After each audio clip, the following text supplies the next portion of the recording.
Next is subset. So subset is a set which contain the element of the parent set. We will understand through example.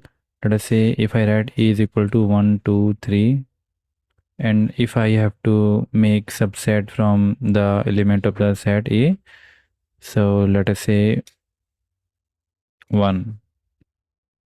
Here you can see that I have picked a element 1 and put curly braces around the 1. Because subset contain the keyword set, it means it has to be the subset. Let us give name B. And it is originated from the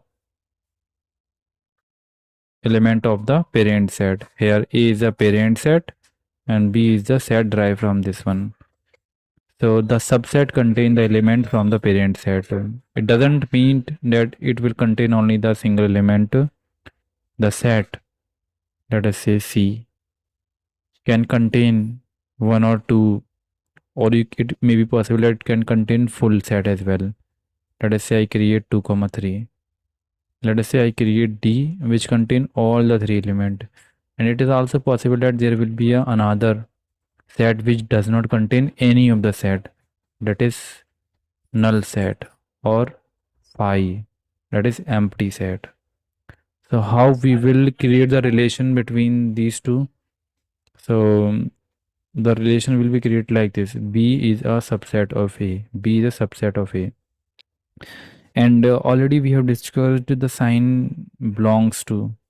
So there is always confusion between the belongs to and the subset sign. So you have to be very careful when using both the sign.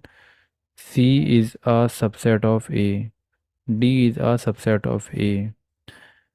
But B does not belongs to A. Remember this one. B does not belongs to A because B is a set. Whenever there is a sign belongs to, na, then to the left of this sign there should be the element. Element should be exactly the same element. That is 1 or 2.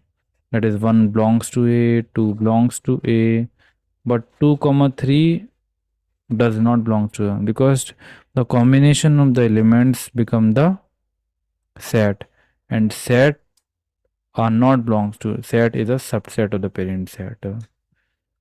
So we will understand with the example. Let us move ahead so that we can understand this one.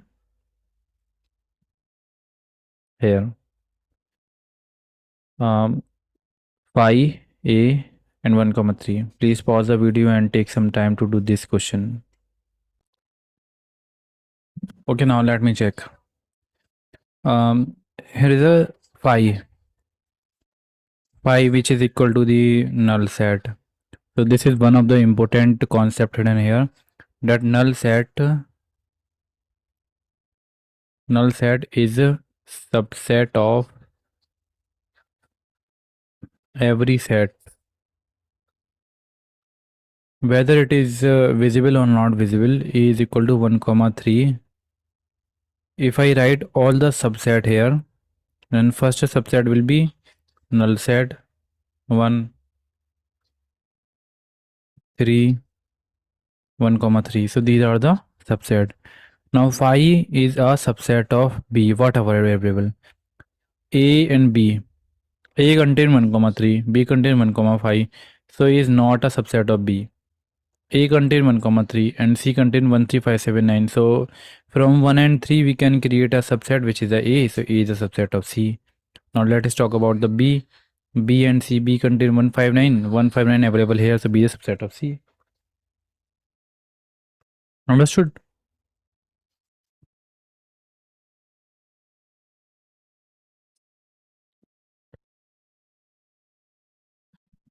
Now this is one of the difficult question available here, and I am definitely sure that you will do the mistake in this question. So once I want you to try this on your side, then I will do here. Here you have to be very careful because a set contains set inside. So A is equal to 1, 2 and the element is a set itself here 5. So the first one 3 comma 4 is a subset of A. But here you can see that this which is inside the comma is a element.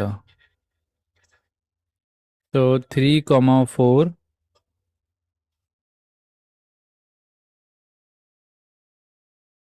should belongs to A. It means this is false. This is correct. But if we put the curly braces on the element, this is the element, and we put curly braces around it, then it becomes the set. So they are saying that 3 comma 4 is a subset of A. Yes. So 3 comma 4 inside the set is a subset of A. Do 1 belongs to A? Yes, 1 belongs to A.